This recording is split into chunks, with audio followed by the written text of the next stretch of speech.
ආයිබෝවන් අද මම හැදුවේ බ්‍රවුනීස්. මේ තියෙන්නේ මම ඒක හදන්න ගත්ත දේවල්. චොක්ලට්, මාගරීන්, සීනි, අයිසින් සුගර්, එතකොට බිත්තර දෙකක්, කොකෝ පවුඩර්, චොක්ලට් චිප්ස් ටිකක්. මේ දේවල් තමයි මම බ්‍රවුනීස් හදන්න අරගත්තේ. මුලින්ම මම කරන්නේ භාජනයක් අරගෙන ඒකට හොඳට නටන උණු වතුර ටිකක් මේ වගේ එකතු කරලා ඒකට මේ චොක්ලට් එක කයිලි වලට කඩලා එකතු කර ගන්නවා. ඊට පස්සේ ඒකට මම මේ මාගරින් ටිකත් එකතු කරගෙන මේක ඩබල් බොයිල් කර ගන්නවා.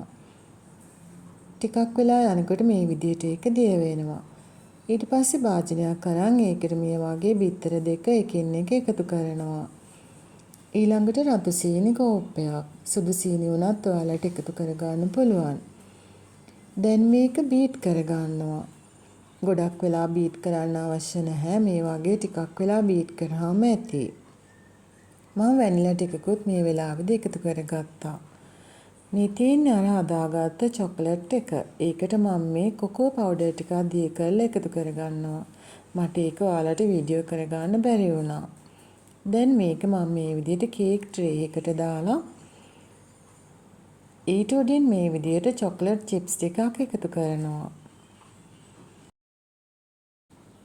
ඊට පස්සේ මම මේක මල්ටි කුකර් එකේ විනාඩි 15ක් විතර බේක් කරගන්නවා. මේ තියෙන්නේ මේ විදිහට හදාගත්ත බ්‍රවුනීස්. ඔයාලත් මේ වගේ බ්‍රවුනීස් එකක් හදලා බලන්න. තේ බොන වෙලාවට මේ වගේ දෙයක් එක්ක තේ එකක් බොන්න අපිට පුළුවන්. මගේ මේ වීඩියෝ එක බලපු ඔයාලට බොහොම ස්තුතියි. සුබ දවසක්.